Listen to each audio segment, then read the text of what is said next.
So we fitted the proximity bracket on via the redundant bolt that's at the bottom here, 6mm bolt hole in the bottom of your fork leg. The bracket comes with it, so it's fully adjustable and also adjustable in and out, so you can get the right clearance between the pickup and the magnet. The magnet simply pops in to one of the disc bolts.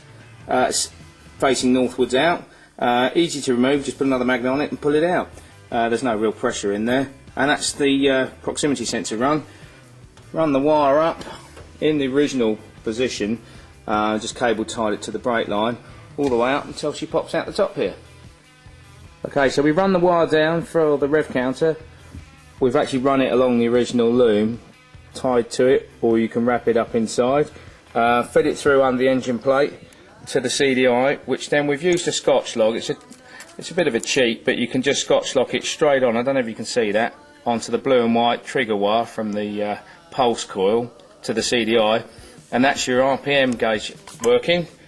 The temperature, at the moment we're using a plug one, that goes literally, bolts straight under the plug, runs up, and we've got that going up to the speedo head, basically up through on the loom on externally, so at least you can take it off if you ever need to change it.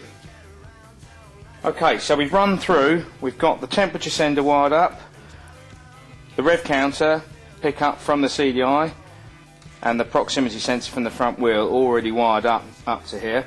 We've got the original plug that fed the clocks, positive, well both positives, one's a permanent positive and one's a switchable one from the Eastern, which is all in the original loom. So let's connect it up. We'll connect up temperature first, you can either use either channel 1 or 2. The rev counter, which is this brown wire here, which will go to a black on the one we supply you. We've basically got red to red and brown to a black, which is the black on the original loom, and then we can connect up the original plug to the new speedo. And last but not least is the 3-prong wire for the proximity sensor on the front wheel, which plugs in just like that. We'll feed the wires in a minute properly. Okay, so we can bolt the unit on now. 2 Allen bolts, which are supplied in the kit. Wind those in like that.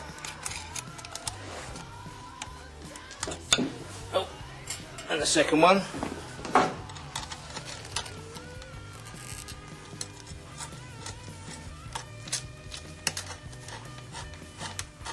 Straightforward as that. Okay, should be ready to go. And there you go, up and running.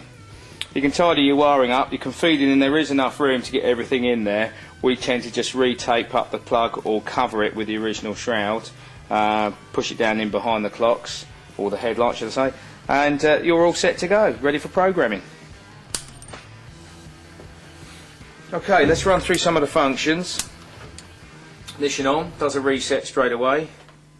Okay, so we've got a normal warning lights, we've got left turn, right turn, high beam, dip, obviously dip's not shown. On the LCD we've got miles an hour up the top here in the big figures, our odometer, 2 trips, and oil temperature we've got down the bottom there. We can choose what temperature we want. We've got 2 senders, so we can either run oil or just the actual ambient temperature of the room, or if you want to do the temperature of the cylinder, and so on.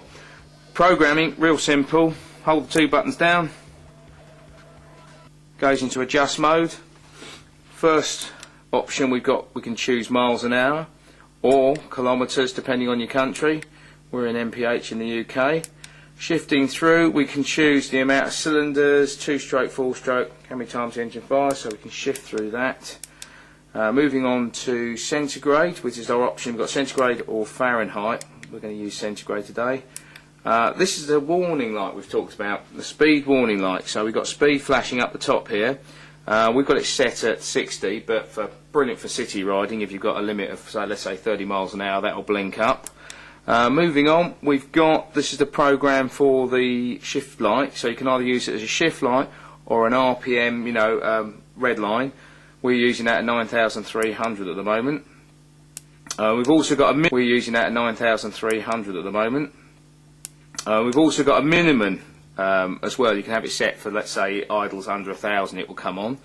Next one is temperature.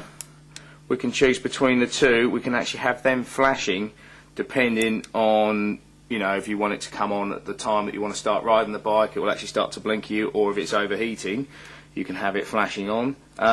Next one is the rolling radius of the front wheel. You can program that down to the last millimetre, so you get absolutely accurate speedo.